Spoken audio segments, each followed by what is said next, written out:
Sur Oui, alors qu'est-ce que si R vaut 0? Est-ce que vous allez pouvoir... Oui? Le recouvrement est maximal. Et qu'est-ce qui vaut ce recouvrement? 1. Oui, ouais, tu vois, un bon point de départ. R égale 0, donc si on a R égale 0, en fait, les deux atomes sont au même endroit, donc c'est deux fois le même atome, en fait. Et on a deux fois la même orbitale, donc S devient 2P sigma sigma, donc c'est 2P zeta, 2P zeta, par exemple. Donc c'est la norme au carré de 2P zeta, et donc ça vaut 1. Maintenant, si on prend l'autre cas limite et qu'on fait tendre la distance entre les deux noyaux vers l'infini, que va valoir le recouvrement?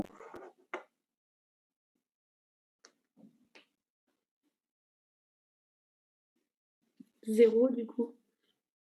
Oui, absolument. Les orbitales vont s'ignorer complètement. Donc S va tendre vers 0. Maintenant, dans les situations intermédiaires. Alors, je reviens au R égale 0 et je commence à séparer doucement les deux noyaux A et B. Donc, je commence à faire augmenter doucement la distance à B. Donc, qu'est-ce qui va se passer? Il va se passer que... Alors, on va faire autrement. Je vais commencer à préparer un truc.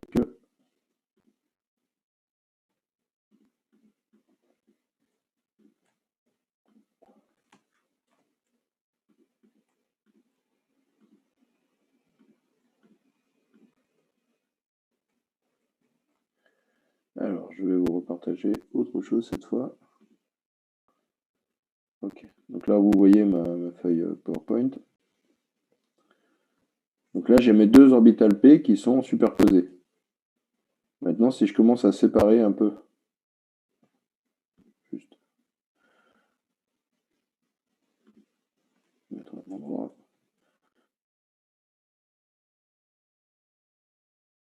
Ah non, c'est une orbitale P, c'est l'ensemble de la forme avec le plan nodal, c'est l'ensemble de l'orbital atomique P.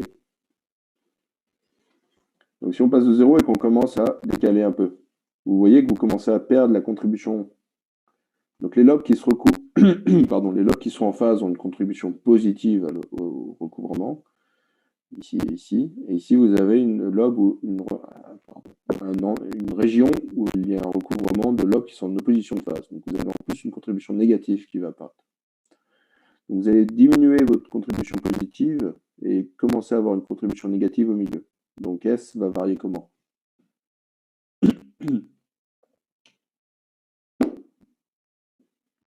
Donc je suis parti de 1, et là S va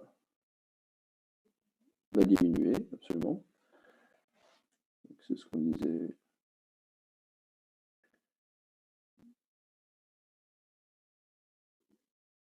Alors, je vais juste partager plusieurs fenêtres à la fois, sinon on peut en sortir. Hop. Je suis pas exactement convaincu de ce que vous voyez là. Mais bon.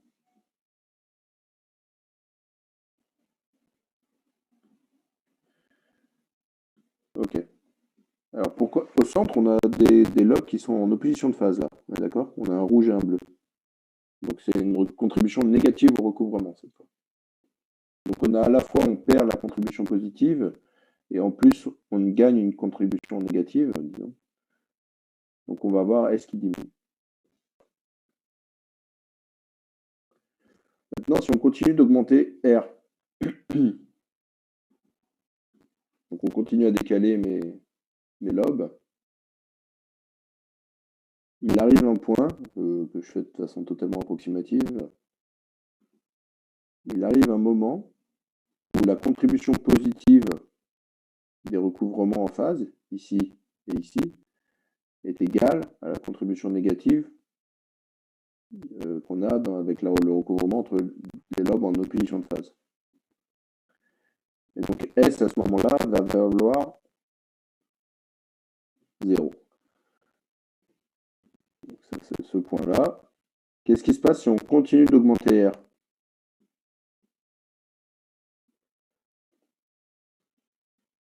On aura plus de moins que de plus. Ouais. Donc S va devenir... Absolument.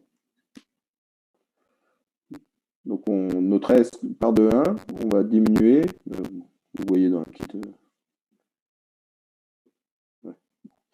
va diminuer, va passer par 0 et va continuer à diminuer. Et quand on continue à tirer R, est-ce on va arriver à ce moment-là où la seule chose qui va nous rester, c'est la contribution négative. Et qu'est-ce qui se passe à partir de ce point si on continue d'augmenter R?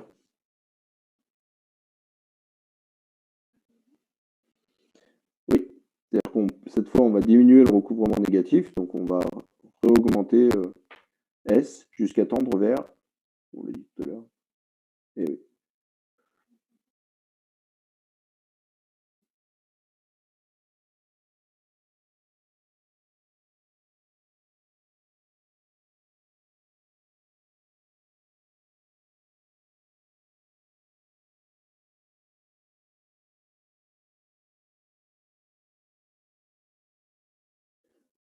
Donc, plus il y a une surface de contact, disons, plus il y a ce recouvrement, plus l'amplitude est grande.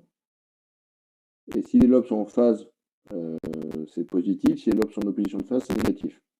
Donc après, quand on augmente le négatif, ça fait plus on pédale moins vite, moins on avance lentement. C'est compliqué comme formulation, mais voilà.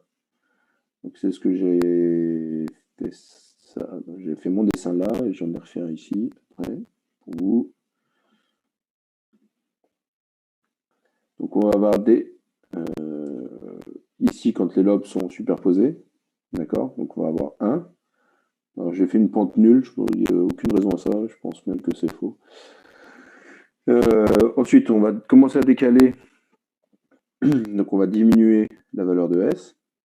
On arrive à ce moment point que je vais essayer de représenter ici où les lobes sont exactement nuls.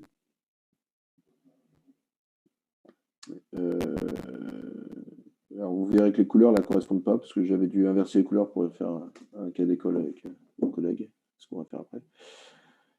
Et ensuite on arrive au moment où le seul recouvrement est le recouvrement d'opposition de phase. Et ensuite quand on continue d'augmenter, on perd aussi ce recouvrement et on va tendre gentiment vers 2. Alors je disais là sur le dessin que je suis en train de vous mettre, j'ai inversé, vous voyez, la polarité d'une des orbitales. Donc la courbe ne correspond pas au dessin, ici. Reprenons. La courbe qui correspond à ça,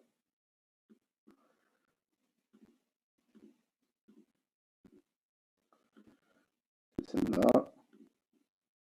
Ok. Pas de confusion possible.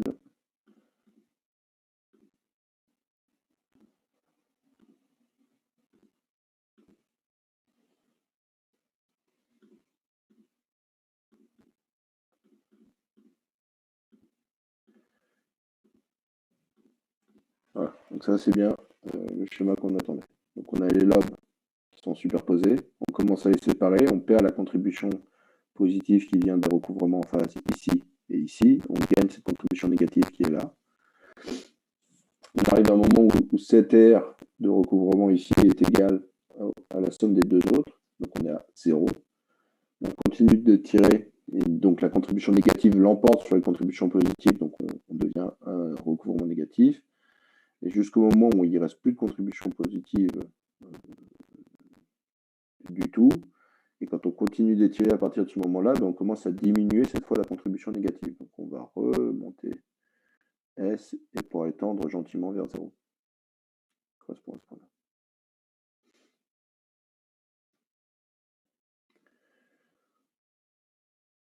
Maintenant, si on pense à... Si on prend pas cette orbitale, mais moins cette orbitale, donc on inverse les couleurs ici, c'est le cas là. Alors la courbe, donc j'ai changé juste les dessins, mais pas la courbe, et du coup la courbe est fausse. Et comment il faudrait la modifier? Donc, que vaudrait S quand R vaut 0?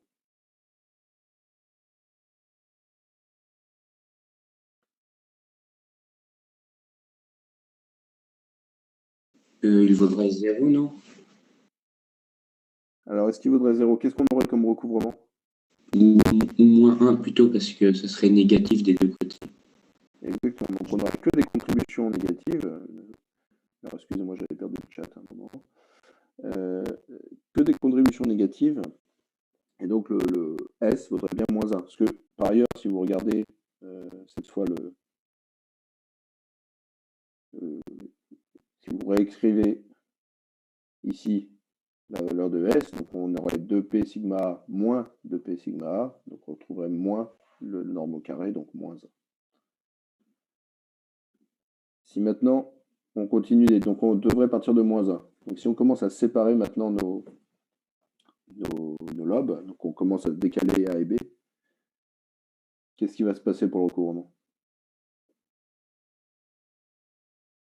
Étienne, puisque tu t'es lancé.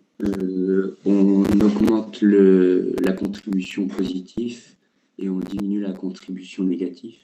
Et donc la courbe monte. Oui. Jusqu'au moment où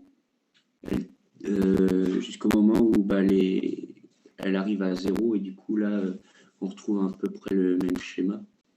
Ouais, et si on passe, une fois qu'on a passé ce point, donc là on est à 0 qui va être ce point-là. Et on monte jusqu'à 0,5 du coup, où il y aura deux lobes, enfin il y aura les deux lobes rouges qui seront l'un sur l'autre. Ouais. Et les deux lobes bleus qui seront aux opposés. Et puis après, on redescendra sur 0. Voilà. Donc autrement dit, on va avoir exactement cette même courbe, mais en miroir par rapport à 0. Si maintenant on prend deux orbitales S, qu'est-ce qui se passe à R égale 0? Ça vaut 1 aussi. Oui. Quand R tend vers l'infini 0. Oui. Et entre les deux? C'est juste, ça fait une ligne droite peut-être, mais ça passe pas dans le négatif. Oui, alors, ligne droite, je sais pas, mais en tout cas, ça va être une diminution monotone de 1 vers 0. Il ne va pas y avoir de minimum. Pas de point nul.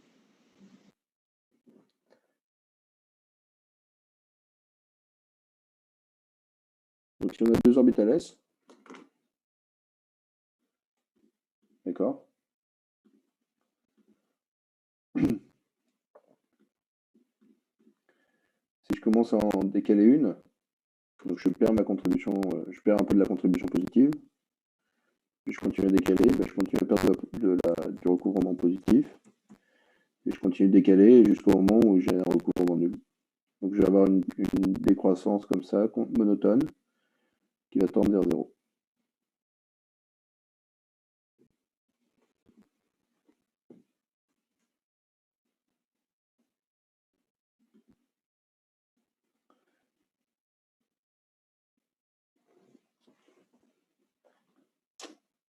Voilà pour ce premier exercice.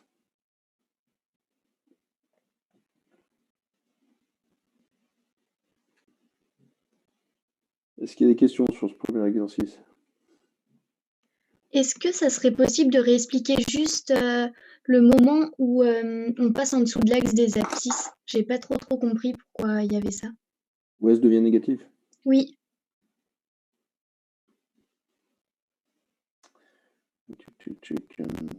Mince. Moi, j'ai perdu ma fenêtre.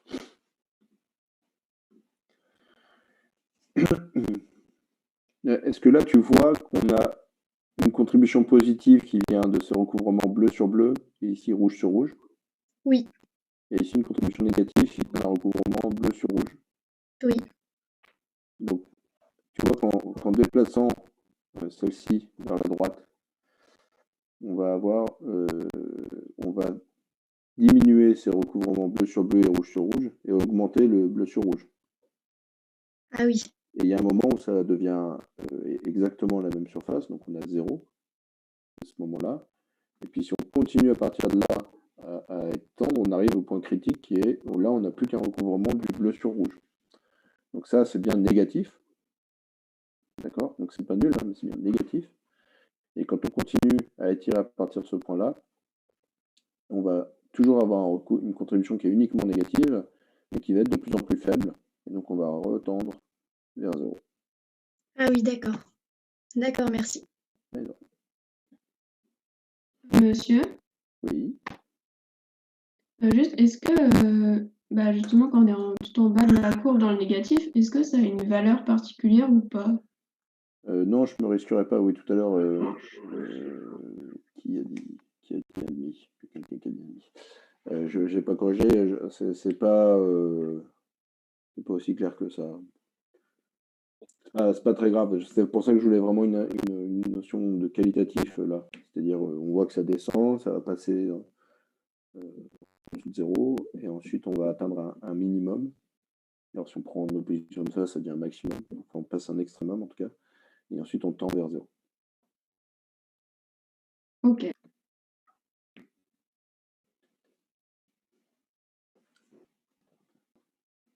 Est-ce qu'il y a d'autres exercices, d'autres questions sur ce premier exercice?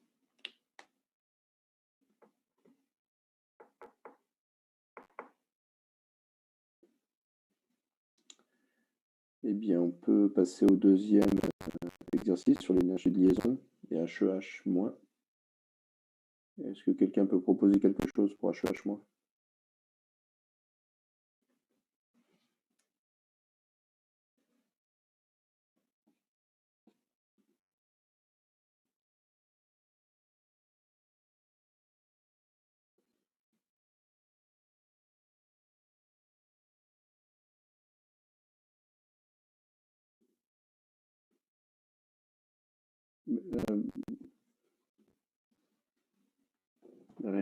Bon, le premier exercice était un peu particulier dans le sens où c'est pas directement quelque chose qu'on a fait en cours, mais HEH, on a fait le diagramme énergétique et dans les polis.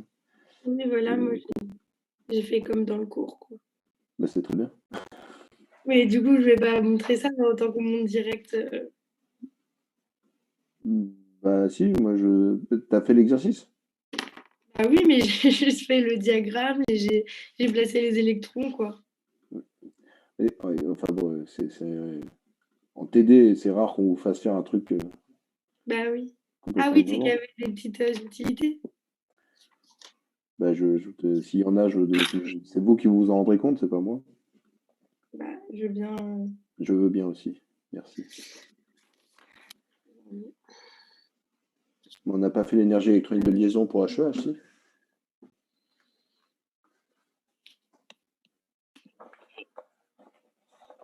Pardon, ça a Et coupé, j'ai pas entendu. dans le cours, on n'avait pas fait l'énergie électronique de liaison. Ah! Ah oui, ah non, j'ai juste tracé le diagramme, oui. Je me suis arrêtée là. D'accord. Bah, on va Donc c'est pour commencer ça que par ça, et puis après, tu nous emmèneras plus loin. du coup, ça, partager l'écran. Voilà. Là. C'est bon pour vous? Oui, d'abord je vois, et puis ensuite c'est juste, donc ça me va. Oui, je voulais dire, vous voyez quoi. Oui. Ok. Alors, il y a peut-être deux commentaires à faire. Donc, on est dans le cas de HEH, donc une molécule de type AB, c'est-à-dire qu'on n'a pas deux fois le même atome, donc on ne va pas avoir deux fois la même orbitale à considérer. Donc, il faut choisir une orbitale qui est plus basse en énergie que l'autre. Et donc, ça, c'est selon. Enfin, c'est selon quels critères? Ah bah, ça c'est marrant, j'allais te poser la question parce que tu as fait un choix. Ah! Bah, j'ai mis selon l'électronégativité. C'est un excellent choix, effectivement. Donc, l'hélium a une électronégativité plus importante que celle de l'hydrogène, qui se voit notamment parce qu'il est sur la même ligne et à droite dans le tableau périodique. Et donc, son orbital, pardon, 1s, va être plus basse en énergie que celle de H. L'électronégativité, c'est la capacité d'un atome à attirer à lui des électrons. Donc, il attirera d'autant mieux les électrons que l'orbital qu'il leur offre est plus basse en énergie. Donc effectivement, l'orbitale de l'hélium est plus basse en énergie que celle de l'hydrogène.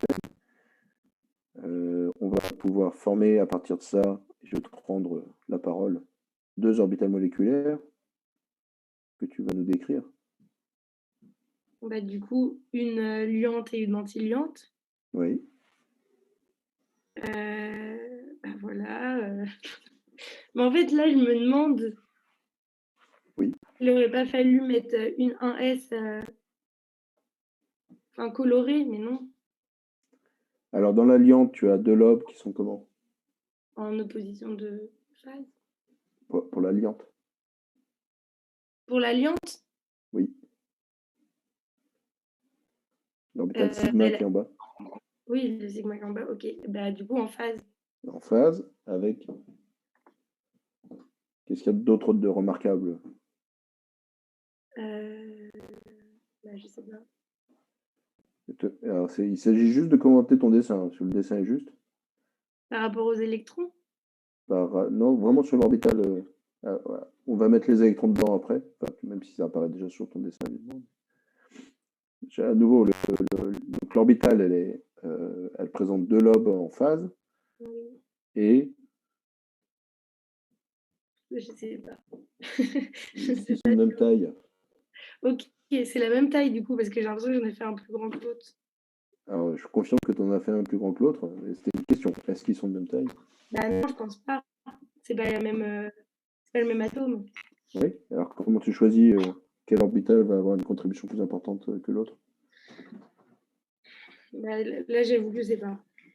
En fait.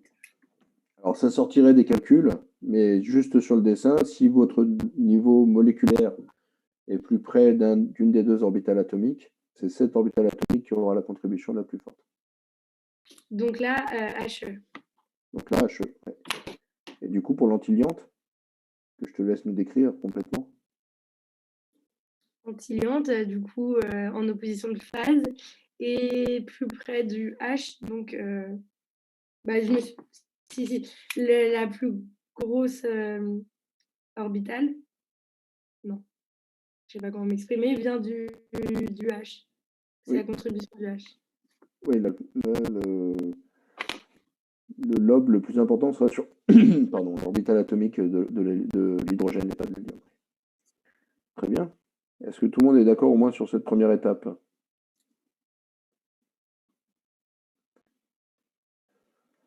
Moi, j'ai juste une petite question. Comment on sait lequel lobe, si c'est celui de droite ou de gauche qui est en noir? Enfin, peu importe ou... Tu veux dire dans l'opposition de phase, lequel on colorie? Oui, Aucune importance. ok, d'accord. La seule chose qui compte, ce sont les signes relatifs. D'accord, merci.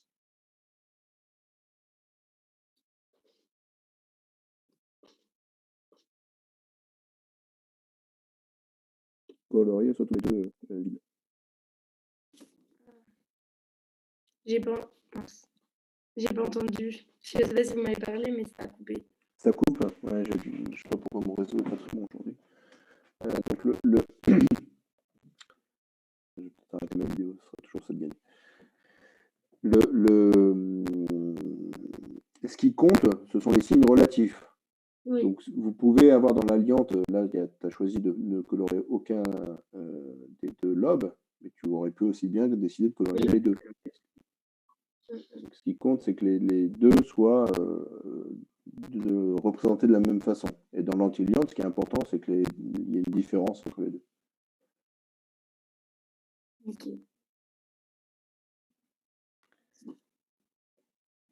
Et donc, ensuite, il y a des électrons à mettre dans ce diagramme. Oui. Donc, tu en as mis combien? Enfin, je sais 4. combien t'en as mis, mais pourquoi tu en as mis 4? Alors, je me suis dit... Ah bah non, pourquoi j'ai fait ça en fait quand je réfléchis?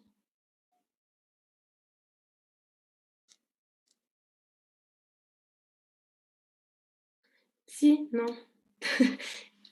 Je pensais par rapport au nombre d'électrons qu'ils partagent, mais en fait, si c'est ça. Et l'hydrogène en partage 1, l'hélium en partage 2, plus 1 avec le signe moins? Non. Si, on compte le nombre d'électrons de valence qu'il y a dans la molécule, donc la molécule complète cette fois. Donc He en apporte 2, H en apporte 1, et il y a en plus une charge moins, donc ça nous fait bien 2 plus 1 plus 1. 4 électrons positionnés dans le diagramme. Ok.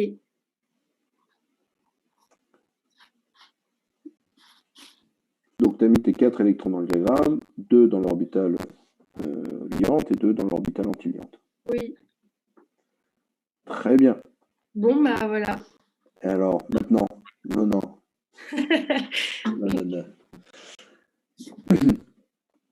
On demandait de calculer l'énergie électronique de liaison. Alors, à quoi ça correspond l'énergie électronique de liaison?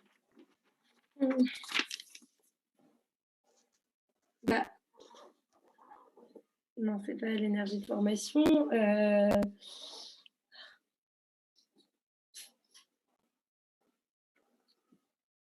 Donc, ça va être une différence d'énergie entre quoi et quoi?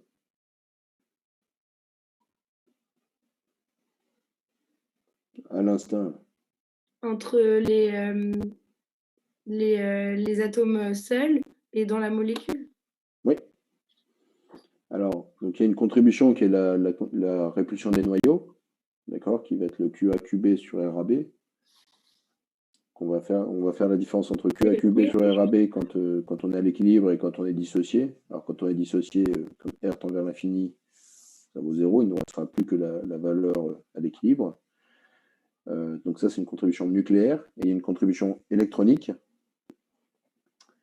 Pardon, Louise, je viens de voir seulement ta question, j'y reviens après. Donc il y a une contribution électronique qui va consister à comparer l'énergie des électrons quand ils sont dans des orbitales atomiques, c'est-à-dire quand la molécule est dissociée, qu'il ne reste plus que les atomes, les orbitales atomiques à disposition, et quand ils sont dans les orbitales moléculaires. Ok. Donc ça, c'était dans le cours. Alors, juste avant de continuer là-dessus, Louise, il y avait un problème avec les 4 électrons? Ou on a répondu entre-temps? Oui, du coup, non, j'ai pas compris, j'ai pas. Donc, HEH, on compte tout simplement le nombre d'électrons de valence qu'il y a dans l'ensemble de la molécule. De la même façon qu'on fait pour trouver les formules de Lewis de molécule. D'accord, merci. Donc, on fait HE a 2 électrons de valence, H en a 1, et il y a en plus une charge moins 1. Donc, il y a un électron en plus à considérer, ce qui nous fait 4 électrons. D'accord, merci. Alors, l'énergie de liaison, j'en ai discuté à quel moment dans le cours?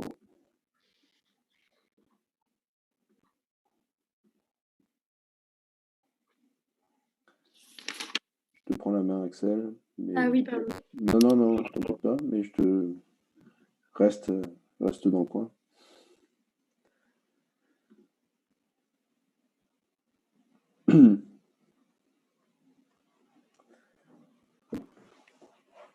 Alors, voici l'expression. Je ne sais plus si j'en avais parlé avant, pardon. Hop, ça, c'était la construction du diagramme.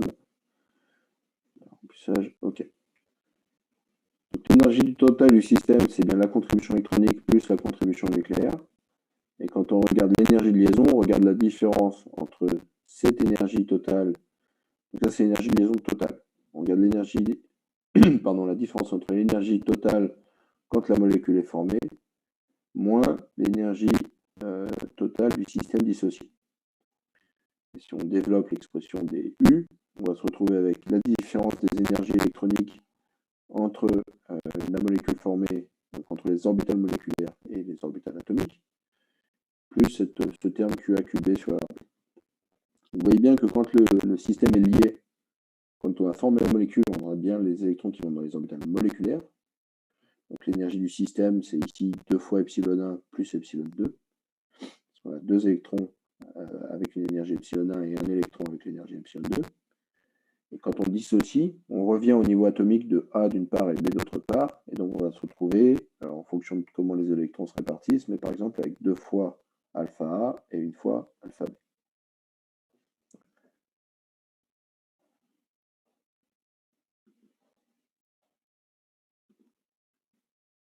Alors Axel, si on devait repartir de ce que tu as fait. Oui. Je ne sais pas quoi dire. Donc on Bah, retrouve en fait, le même diagramme.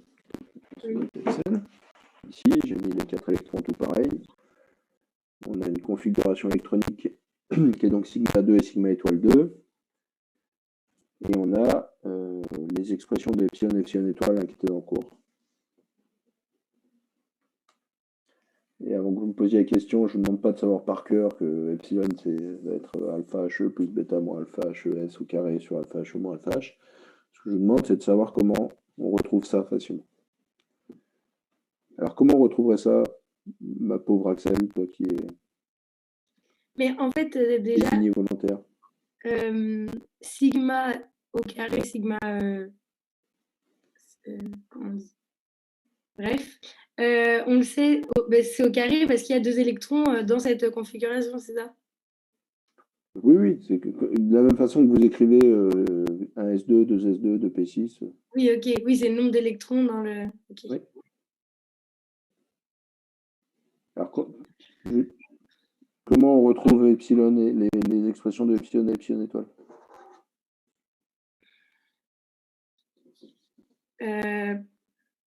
C'est pas avec le déterminant? Oui.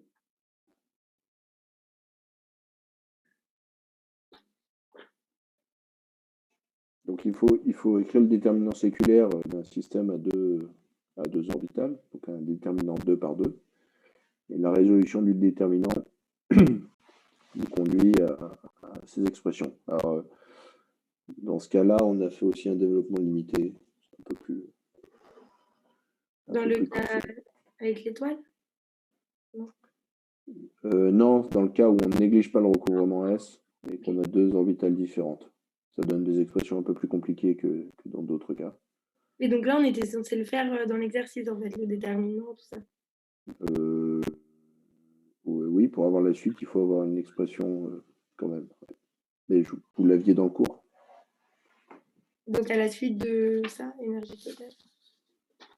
Je ne sais plus à quel endroit du cours vous l'aviez, mais on l'a fait à HEH dans le cours. Okay. Alors, juste pour retrouver notre énergie électronique de liaison, il va nous falloir, donc on a une différence à faire entre 2 énergies. Alors peut-être est-ce qu'on peut commencer, que vaut l'énergie électronique de la molécule? Donc ce que j'ai appelé HEH-.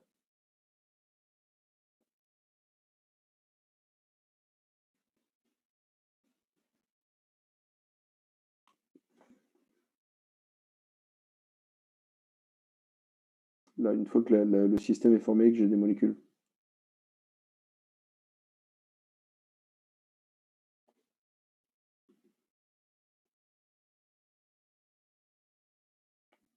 Je vous ai perdu? Il y a Étienne qui demande, vous pouvez répéter la question. Ah, ça a sauté, pardon. Que vaut l'énergie électronique de HEH-? Quand la molécule est formée, hein, vraiment, quand on a vraiment l'entité HEH-. Epsilon plus epsilon étoile? Pas tout à fait. Combien il y a d'électrons dans chacune des orbitales? À 2. Donc 2 fois epsilon plus epsilon étoile. Voilà, 2 fois epsilon plus 2 fois epsilon étoile. Donc ce qui s'écrit comme suit. Et on va comparer cette énergie à quoi? Pour obtenir l'énergie électronique de liaison? Au système dissocié. Oui. Alors qu'est-ce que c'est l'énergie électronique du système dissocié? C'est 1 électron pour H. Je ne sais pas trop comment le traduire. Donc il faut redistribuer les 4 électrons. Entre les deux? Dans les 2 atomes. Alors là, tu n'as pas trop le choix parce que. Du coup, équitablement. Ou non. 1 avec le H et 3 avec HE, non. Alors 3 avec HE, tu auras du mal. Oui. Parce que une orbitale disponible. Ouais. Ah oui, ok. Parce que effectivement, la question peut se poser des fois, parce que ça dépend de comment on va dissocier le système. Et en particulier, un système AB, il peut se dissocier en A point, B point. Et il peut se dissocier aussi en A-B+, ou en A+B-. Mais là, en l'occurrence, vous aviez 4 électrons, vous n'avez que 4 places disponibles pour ces électrons dans les orbitales atomiques. Donc, il n'y a pas tellement le choix. Donc, il va falloir mettre 2 électrons dans la S de l'hélium et 2 électrons dans la S de l'hydrogène.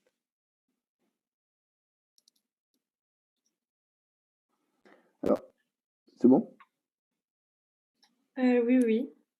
Alors, que vaut l'énergie électronique de ce système dissocié? 2 alpha He plus 2 alpha H, non? Oui. On a bien 2 alpha He plus 2 alpha H. Donc maintenant, on va pouvoir écrire notre énergie électronique de liaison, qui est la différence entre l'énergie électronique du système lié moins l'énergie électronique du système dissocié. Vous voyez que le terme 2 alpha He plus 2 alpha H va se compenser et qu'il nous reste juste la fraction 2 fois bêta moins alpha HES au carré moins bêta moins alpha HS au carré sur alpha HE moins alpha H. Oui.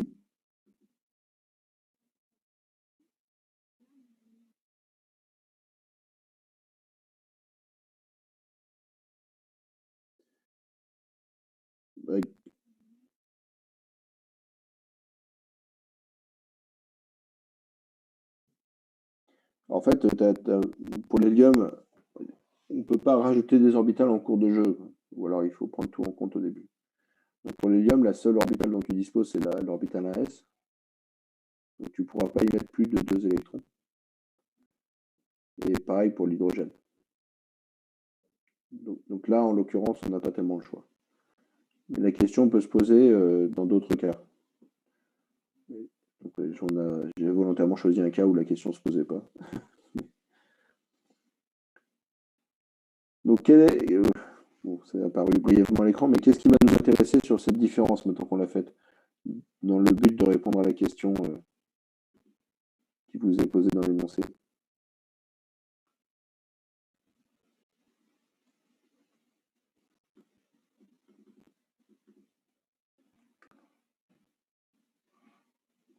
T'es encore dans quoi? Oui. Il y a la réponse dans le chat. Ouh. Donc, Pardon? J'ai pas compris la réponse.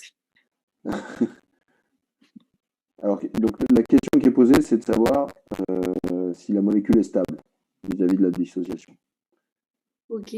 On vous donne même la réponse parce qu'on vous dit qu'elle ne l'est pas. Il faut juste le montrer. Et comment on sait si elle est stable ou pas? Effectivement. Et alors, d'où la réponse dans le chat. De signes. J'ai pas trop compris. Donc, une molécule stable vis-à-vis de la dissociation, c'est une molécule qui présente une énergie de liaison qui est de quel signe?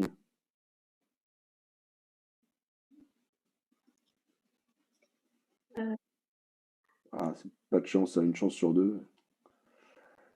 Donc c'est négatif. Pourquoi? Je reviens. Alors, donc l'énergie de liaison, je pensais l'avoir écrit. Ah oui. L'énergie de liaison, c'est la différence entre le système, l'énergie entre le système lié moins le système dissocié.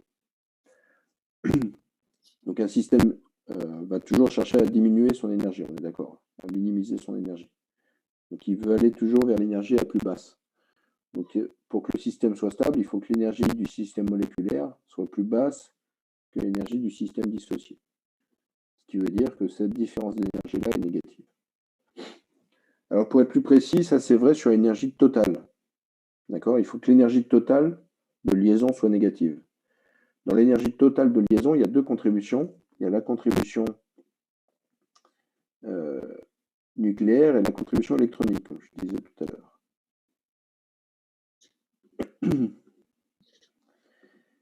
Et vous voyez que la contribution nucléaire, vu que c'est la répulsion entre les 2 noyaux, on a ce terme QA, QB, RAB, ça nous fait déjà une grandeur positive.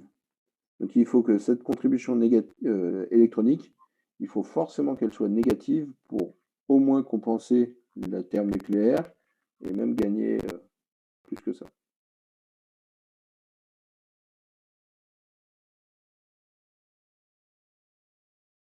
C'est bon.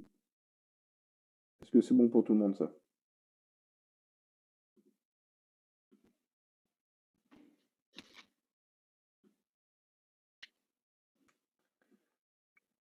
D'accord? Donc il nous faut bien une énergie de liaison négative, et pour avoir une énergie de liaison négative, il faut au moins une énergie de liaison électronique qui soit négative.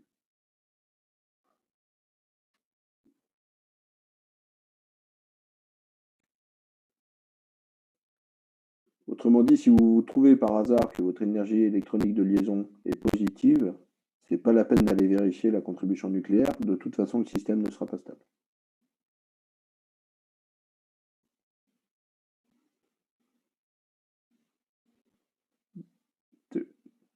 Est-ce qu'il faut que je revienne sur des points?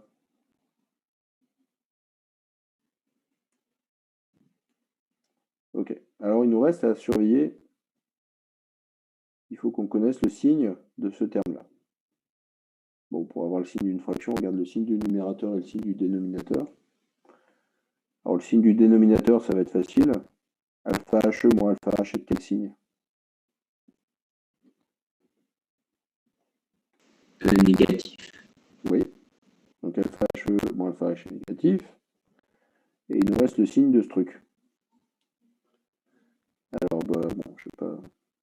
On peut le faire raconter, parce que déjà, quand je le raconte, ça me gonfle. Alors, il faut arriver à trouver, à comparer ces deux carrés. Donc, pour avoir ces deux carrés, il faut qu'on connaisse les amplitudes respectives. D'accord? Les signes n'importe plus là. Donc, si bêta moins alpha HES est d'une amplitude plus grande que bêta moins alpha HS, on sera positif, et négatif si ce n'est pas le cas. Eh bien, on fait des jeux de comparaison. Donc, on a alpha HE moins, qui est inférieur à alpha H. Si on regarde la valeur absolue, puisque alpha HE et alpha H sont négatifs, on inverse. Donc, on a la valeur absolue de alpha HE qui est plus grande que celle de alpha H. On multiplie par S. On ne change rien.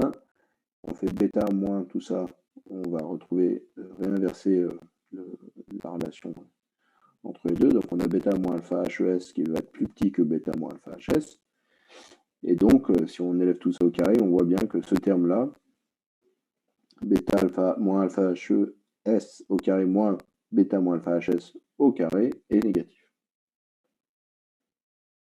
Et donc, l'énergie de liaison, au final, est positive, puisque alpha HE moins alpha H est négatif, et que ce terme au numérateur est aussi négatif. Donc, globalement, l'énergie électronique de liaison est positive.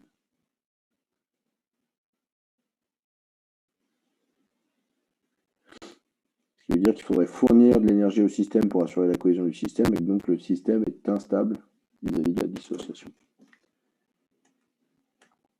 Et c'est une règle générale, hein, je vous avais dit les interactions de deux électrons, si je remonte, pardon, je vous enverrai le document de toute façon.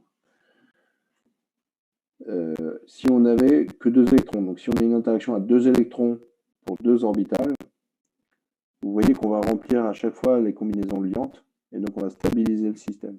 Et le système gagne à être dans l'orbital, enfin les électrons gagnent à être dans l'orbital moléculaire plutôt que dans les orbitales atomiques. Au contraire, quand on a 4 électrons dans deux orbitales, vu qu'on va remplir à la fois l'orbitale liante et l'antiliante, et que la déstabilisation de l'orbitale antiliante est plus importante que la stabilisation de l'orbitale liante, on va systématiquement avoir un système instable. Par contre, dans les cas intermédiaires, donc si on a 3 électrons en particulier, il n'y a rien de sûr, il n'y a pas de règle. Il faut vérifier à chaque fois.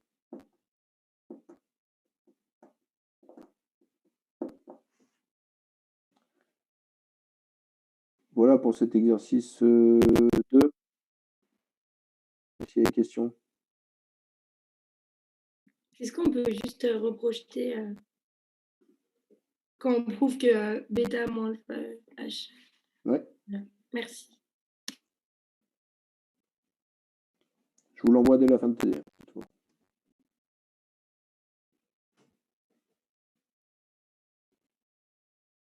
Oui.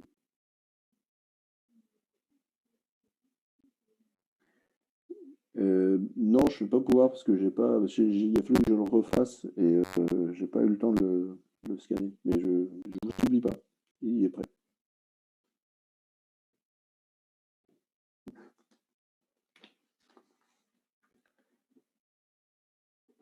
C'est bon, Axel? Oui, oui, merci beaucoup. De rien. Exercice 3.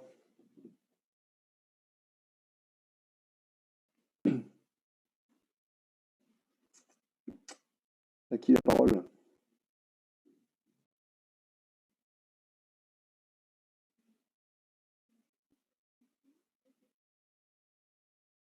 Oui.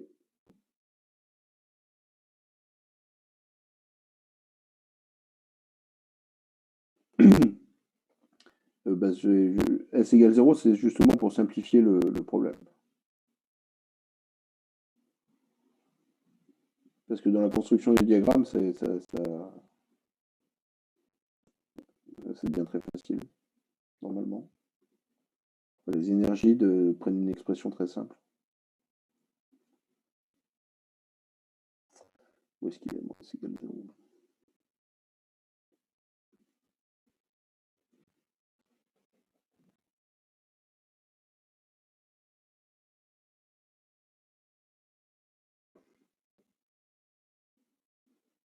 Personne n'a fait l'exercice 3?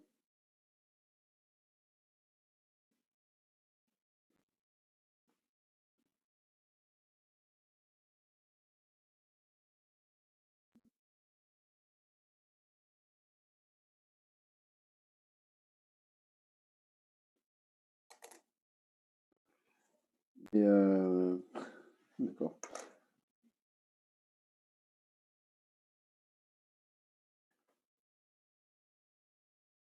Mais là, on est d'accord que bon, sur l'énergie de liaison, là, c'est pareil, en décryptant l'énoncé. Partager plusieurs choses. Donc, si on décrypte l'énoncé,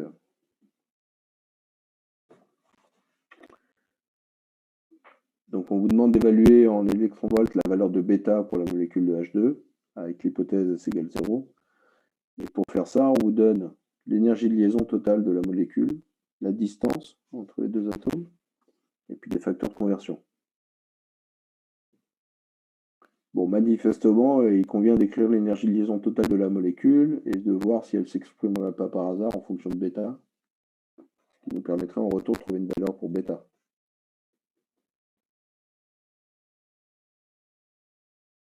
Bah oui, ça aide pour trouver. Le refaire après, H2, il est dans le cours aussi. Donc si je reviens au cours, vous avez partagé ma fenêtre ou vous voyez le PowerPoint? Oui. Donc dans le cas S égale 0, on trouve tout simplement les énergies de epsilon et epsilon étoile ou epsilon 1 et epsilon 2 pour la sigma G et la sigma U. On va tout simplement trouver que c'est alpha plus bêta et alpha moins bêta. C'est pour ça que ça nous aide d'avoir S égale 0. Si je reviens au déterminant séculaire pour voir d'où vient tout ça.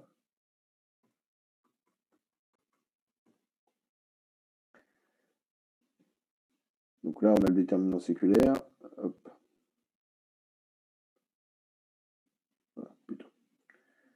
Vous voyez que si S vaut 0, le déterminant séculaire, c'est tout simplement alpha moins E sur les diagonales, et puis bêta hors diagonale. Donc il nous reste ici alpha moins epsilon au carré, moins bêta carré. Et donc, bon, vous l'avez dans la réponse ici, là, les énergies deviennent tout simplement alpha plus bêta et alpha moins bêta.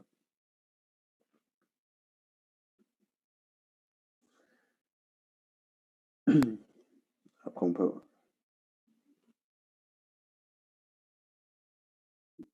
Epsilon, c'est ta variable. Une fois que tu as résolu le problème, tu as les solutions de ta variable.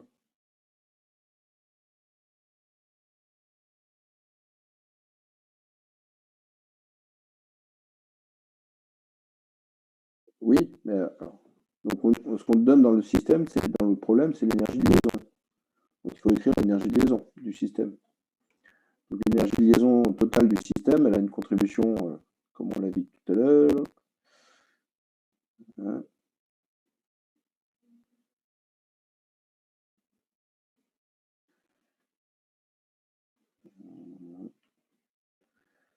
Donc, elle a une contribution électronique, une contribution nucléaire.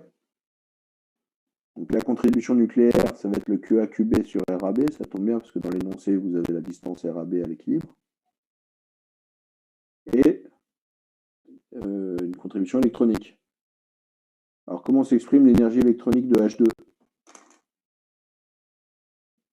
L'énergie, de liaison électronique de H2.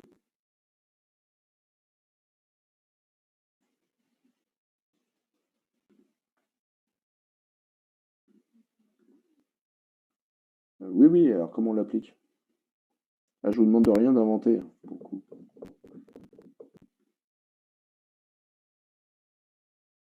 Et comment ça, aucune? Ça m'angoisse. Alors, on revient. Une fois que j'ai ce diagramme, j'y mets des électrons. J'en mets combien?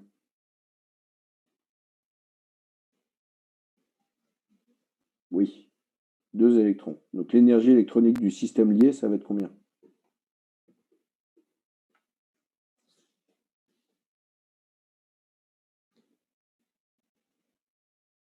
Si j'ai 2 électrons, l'électron qui va être dans cette orbitale phi1, sigma g, elle a quelle énergie?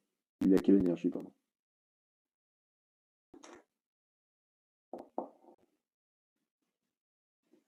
Alors, epsilon 1, et du coup, comme il y en a 2, ça fait 2 fois epsilon 1, effectivement.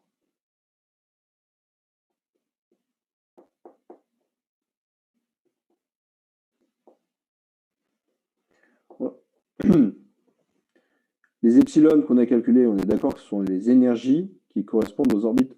Je vais revenir de zéro. L'écriture du déterminant séculaire. L'écriture du déterminant séculaire ici, elle provient de la résolution de l'équation de Schrödinger. Les valeurs propres de l'équation de Schrödinger, on essaie de résoudre, ce sont les énergies, soit des états, soit des systèmes, soit des grandeurs qui correspondent à Hamilton. Et les vecteurs propres qui correspondent à ces valeurs propres, ça va être les orbitales moléculaires. Donc, quand on a trouvé les epsilon 1 et epsilon 2, donc les racines du système, on trouve les énergies des orbitales moléculaires. Et une fois qu'on réinjecte ces énergies dans les équations séculaires, on va retrouver la forme des orbitales, donc on va retrouver les vecteurs propres qui correspondent, donc ce qui va nous donner la forme des orbitales moléculaires.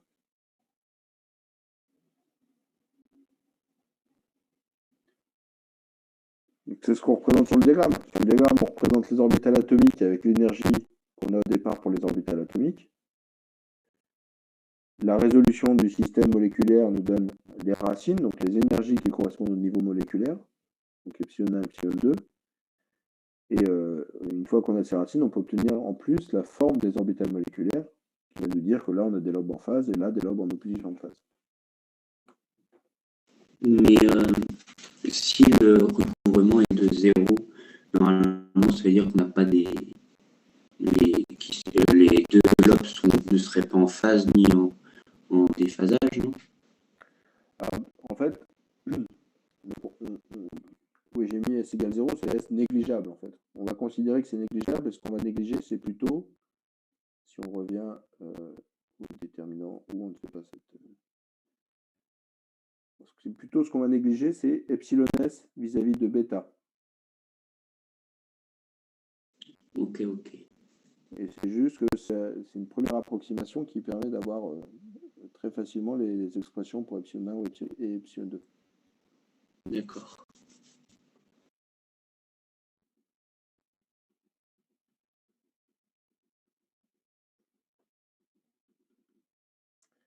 Donc si je reviens au problème qui nous intéresse,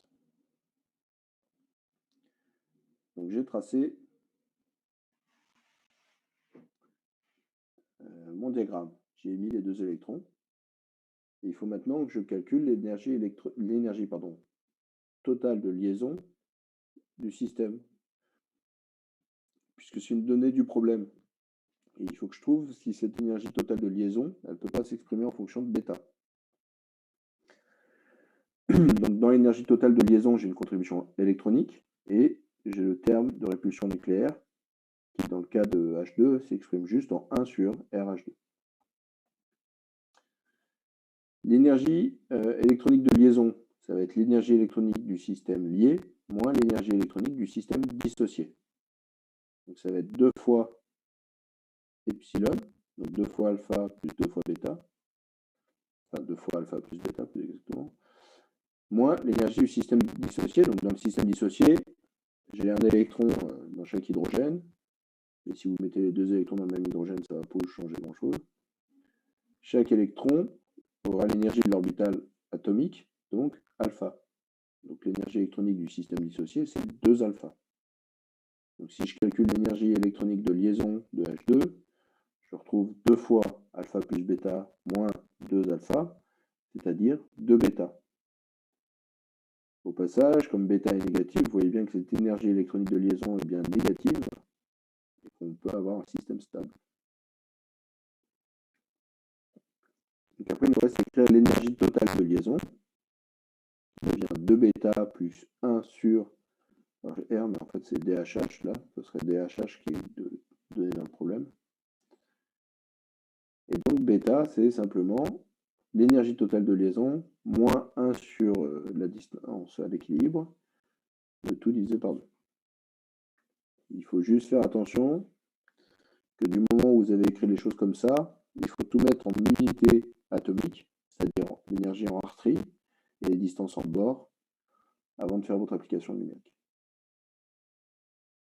Et sauf erreur de ma part, vous trouvez une valeur de bêta de moins 0,4397 arterie, soit moins 11,96 électronvolts.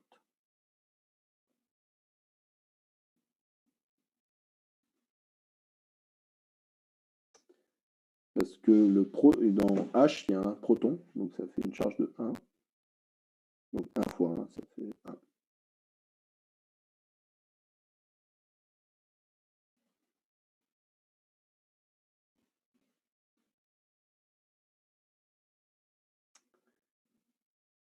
Alors, est-ce que ça va mieux maintenant?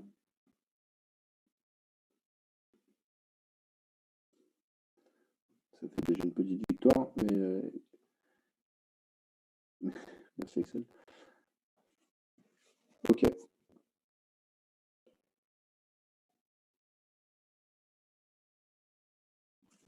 Oui.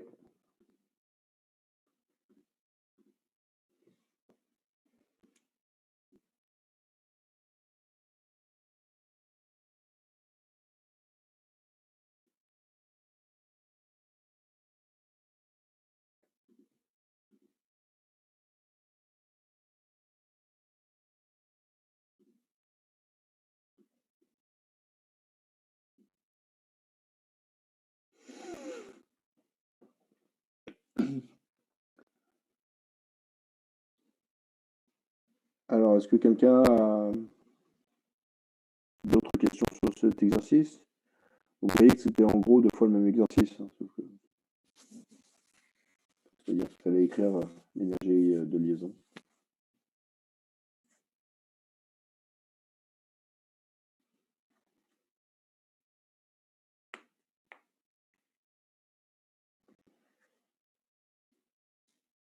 Est-ce que quelqu'un peut au moins commencer les 3, l'exercice 4, pardon.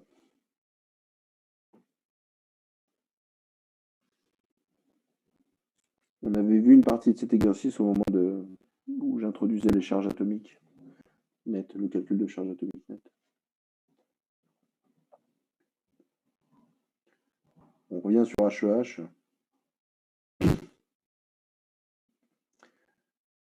Je sais qu'il y en a au moins une qui a un diagramme dessiné sur une feuille prêt à être partagé. Mais vous êtes peut-être un peu plus que 3 dans ce groupe de TD.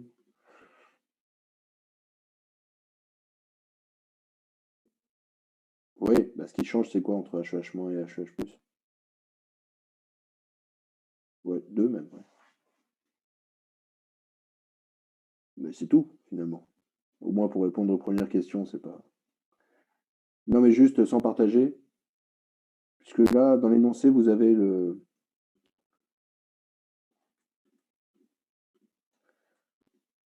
Dans l'énoncé, vous avez la forme des orbitales. Vous avez une expression qui vous est donnée pour les orbitales.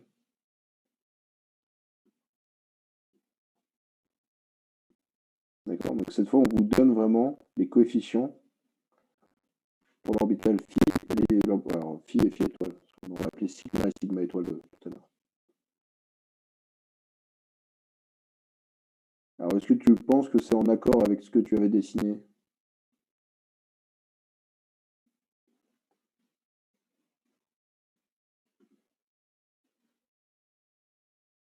Axel? Oui, je savais pas comment on parlait. Bah, du coup, c'est le même diagramme, mais on enlève un électron. 2 même, oui. Enfin, On enlève 2 électrons. ben, je ne sais pas d'où tu pars, mais si tu pars du diagramme de HEH-, oui, pour passer de HEH- à HEH+, il va falloir enlever 2 Ah électrons. bah oui, j'avoue, oui. Mais là, tu vois que phi, on lui donne comme expression 0,877 1 SHE plus 0,202 1 SH. Je suis perdue, phi, et c'est quoi phi? Là, ce qu'on donne, c'est les expressions des orbitales moléculaires. Donc phi, ce serait justement, phi, c'est quoi, là, à ton avis? Tu as 2 orbitales moléculaires. Celle-là, ça va être la combinaison liante ou anti-liante? Ah, ok. Liante, celle du Oui. bas. Enfin, comment dire? Phi, c'est celle, l'orbitale qui va être la plus basse. Oui, c'est la liante, oui. Alors pourquoi? La plus grande contribution de HE. Et Et non, je sais pas. Et... je vais refaire comme tout à l'heure, pour citer un de tes camarades, je vais juste dire signe. Ah si, oui, oui, le même signe, oui. Voilà, donc on a les mêmes signes des coefficients et un lobe plus grand sur SHE. Donc, donc on a les mêmes signes, donc ça nous dit que c'est la combinaison liante. Oui. Et on remarque qu'effectivement le coefficient sur un SHE a une amplitude plus importante que celui sur un SH. Et ça c'est normal parce que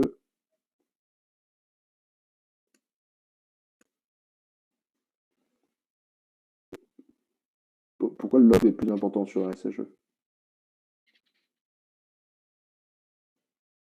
dans l'orbitale liante? Parce qu'il est plus près de...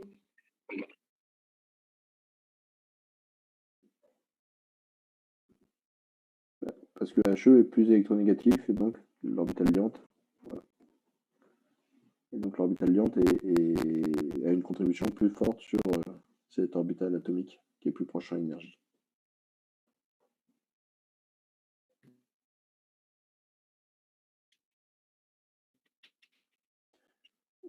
Alors donc, oui, quand on parle de la taille, c'est qu'en fait on va traduire ensuite l'importance de ces coefficients sur le dessin avec des tailles plus ou moins grandes pour les lobes qu'on va dessiner.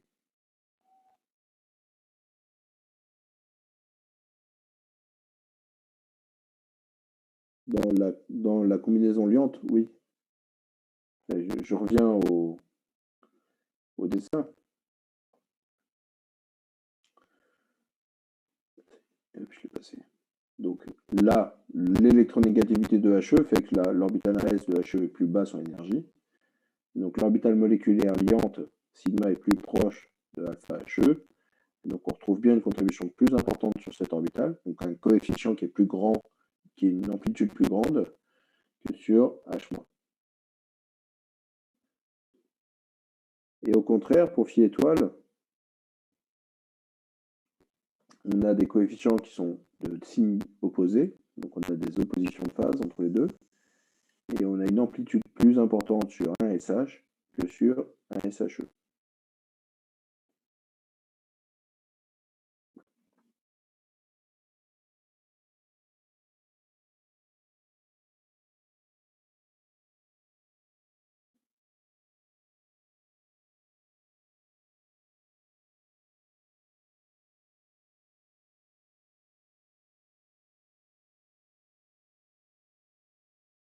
Pour un SH.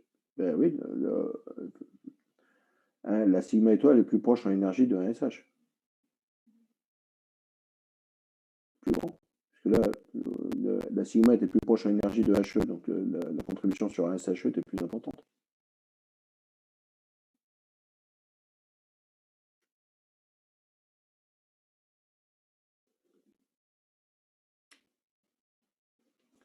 Alors, la question B, on vous dit que les expressions sont normalisées et d'en déduire la valeur du recouvrement entre un SH et un SHE.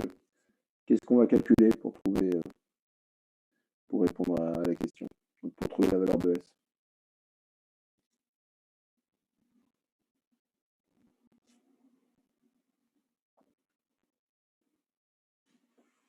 Vous avez faim aujourd'hui? Qu'est-ce qui se passe?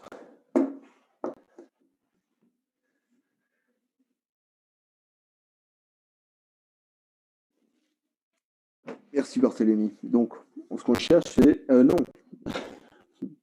Merci Barthélémy d'avoir joué au moins. Mais non, pas tout à fait. Là, on parle de normaliser. Donc, c'est pas phi étoile qui vaut 1.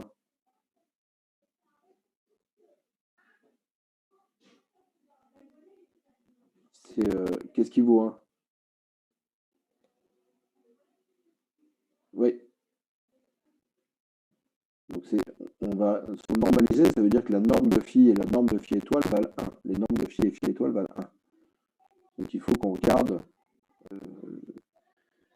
le bracket phi ou le bracket éventuellement phi étoile d'ailleurs.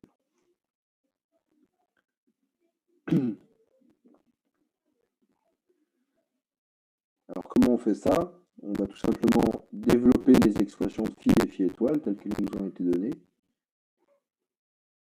Et on va écrire que phi, c'est donc là dans le bracket, on devrait écrire 0,877 1 SHE plus 0,202 1 SH, quête 0,877 1 SHE plus 0,202 1 SH. Et donc on écrit, on développe, donc on va avoir les termes en SHE, donc on va avoir 0,877 au carré 1 SHE, 1 SHE, plus 0,202 au carré 1 SH, 1 SH, et les deux termes croisés 0,877, 0,202, 1 SHE, 1 SH, et puis 0,202 fois 0,877, 1 SH, 1 SHE. On peut regrouper sous ces termes-là. Que vaut ce bracket 1 SHE, 1 SHE? Ça correspond à quoi?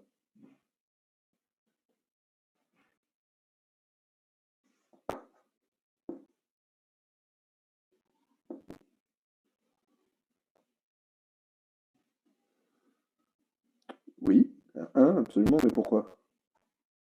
C'est quoi ce...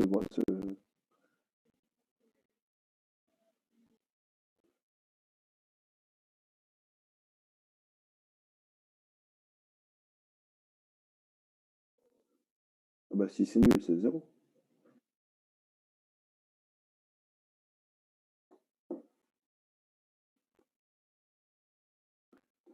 Mais c'est quoi quand on prend le bracket d'une même fonction? Oui. Donc c'est la norme au carré de l'orbital AS de l'hélium. Et les orbitales atomiques ayant le bon goût d'être orthonormalisées, la norme au carré de l'orbital atomique 1 SHE vaut 1. Idem pour ce bracket ASH 1 SH. Donc il vaut 1 aussi. Et, bon, la réponse est dessous, mais 1 SHE, le bracket 1 SHE 1 SH, c'est la définition même du recouvrement S. Donc au final, votre phi au carré, ça devient 0,877 au carré, plus 0,202 au carré, plus 2 fois 0,877, 0,202, S. Et on sait que c'est égal à 1.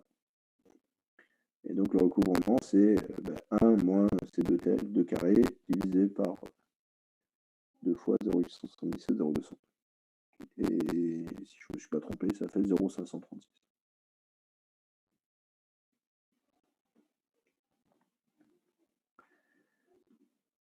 Je remettrai tout de suite après. Et vous voyez qu'ensuite, on vous demande...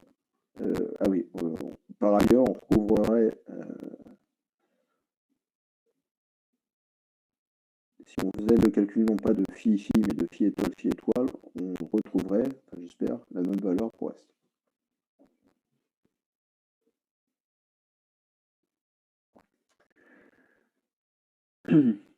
Pour répondre à la question C, on vous demande de vérifier que les deux orbitales sont orthogonales. Qu'est-ce qu'il faut calculer du coup, cette fois?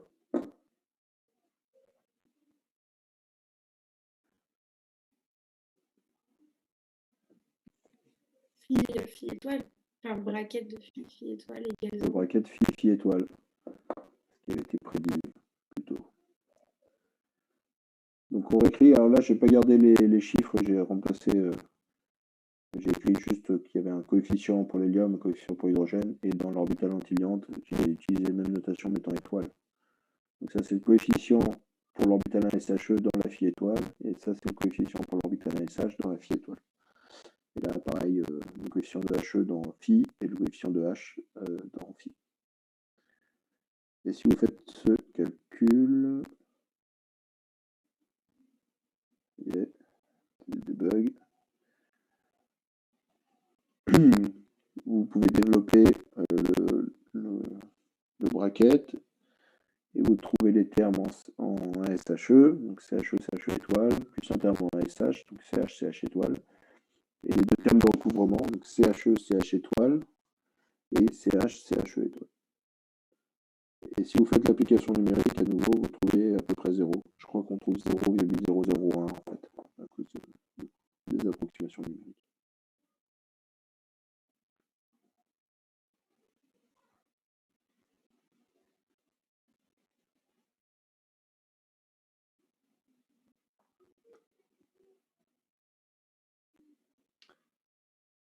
Il nous reste ensuite le calcul de charge nette à faire.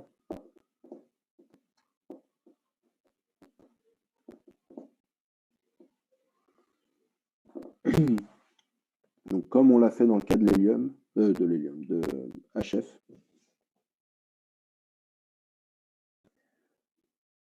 on va, alors là c'est juste un rappel de cours, je vais juste sauter à cette partie, c'est que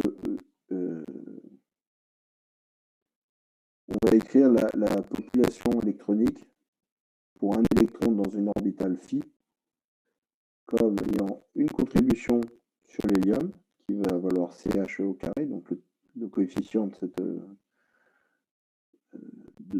des orbitales de l'hélium dans l'orbitale moléculaire au carré, plus une contribution qui est attribuée à l'hydrogène qui va être le CH carré, et une population de recouvrement, CHE, CHS, deux fois, qui va être séparée de façon équitable entre les deux atomes.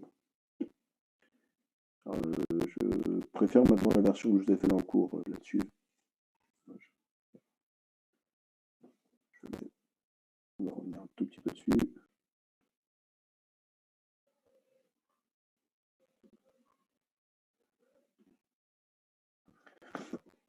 Donc ça, c'est la densité électronique pour un électron peuplant l'orbitale phi i. D'accord? Donc ça s'écrit simplement comme le carré de phi. Donc pour n égale 2, tout simplement, dans notre cas-là, donc ça ferait, donc si phi s'écrivait CIA qui A plus CIB qui B, la densité électronique pour un électron dans l'orbital moléculaire phi s'écrirait phi carré, c'est-à-dire CIA carré qui A carré, CIB carré qui B carré, et le terme croisé de CIA, CIB qui A qui B. Donc là, on trouverait notre fraction d'électrons sur qui A, donc dans l'orbital qui A, donc sur l'atome A. Ici, notre fraction d'électrons sur B. Ici, une fraction d'électrons qui est partagée entre les deux atomes, qui en fait va vraiment donner lieu à la liaison. Pour réattribuer cette fraction qui est partagée entre les deux atomes, il y a un moyen qui est d'utiliser cette transformation proposée par Millikan, qui vous permet de répartir équitablement en fait, les deux populations et d'arriver à l'expression suivante pour phi carré, qui est CIA carré plus CIA CIB SAB pour, donc ça devient la population attribuée à A, et la population attribuée à B qui devient CIB carré plus CIA CIB SAB. Donc, pour rappel, pour un électron dans l'orbital phi, il y a la part de cet électron qui revient à A, c'est donné par CIA carré plus CIA CIB SAB. De la même façon, la part attribuée à B, ce serait CIB carré plus CIA CIB SAB. Pour connaître la population électronique totale, on somme sur les contributions de chaque orbital qui sont attribuées à A et pour chaque orbital moléculaire qui est occupé. Et ensuite, on fait la différence avec la population de valence de l'atome avant qu'il forme la liaison. Pour illustrer ça, dans le cas de notre HEH+, donc HEH+, on avait une seule orbitale moléculaire occupée qui est Phi, qui est occupée par 2 électrons. Donc pour connaître la population électronique totale de HE, je vais avoir, je regarde la population électronique pour un électron dans Phi, qui est donné par ce QHE, et je multiplie par 2, parce que j'ai 2 électrons dans Phi. Et je compare cette grandeur, qui est la population électronique totale attribuée à HE dans la molécule, je la compare au nombre d'électrons de valence dont dispose HE naturellement, au départ. Donc au départ, l'hélium a 2 électrons de valence, et une fois la liaison formée, il a bien 2 fois QHE, c'est-à-dire 2 fois le CHE au carré plus CHE-CHS, donc 0,877 au carré plus machin. Et quand on fait l'application, on trouve que la charge de HE, c'est plus 0,272. Et si on fait la même chose sur H, donc l'hydrogène a 1 électron de valence, donc ça c'est notre point de départ, moins la population électronique totale qui est attribuée à l'hydrogène, donc c'est 2 fois, parce qu'il y a 2 électrons dans l'orbital Phi, et QH, c'est-à-dire CH carré plus CHE-CH S. Et quand on fait l'application numérique, on trouve un plus 0,728. Et on remarque au moins que si on fait la somme des 2 charges nettes, on trouve bien plus 1, qui est la charge globale de la molécule.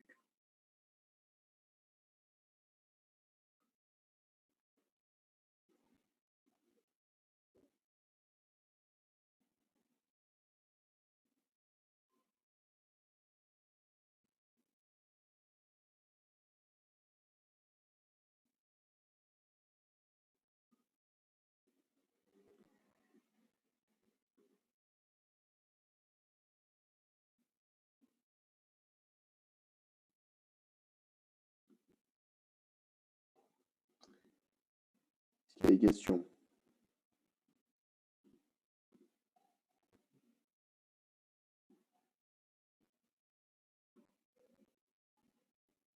Avant qu'on se quitte.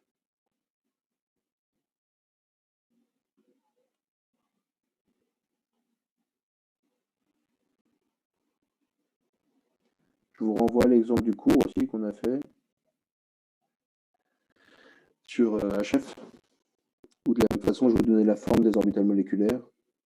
Et on a calculé les charges qui revenaient à H, enfin les charges formelles de H et de F.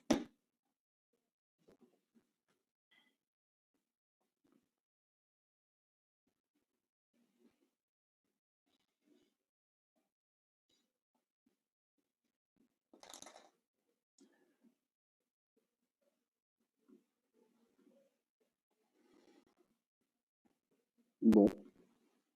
Rien de plus. Je vous envoie tout de suite le corrigé du TD3.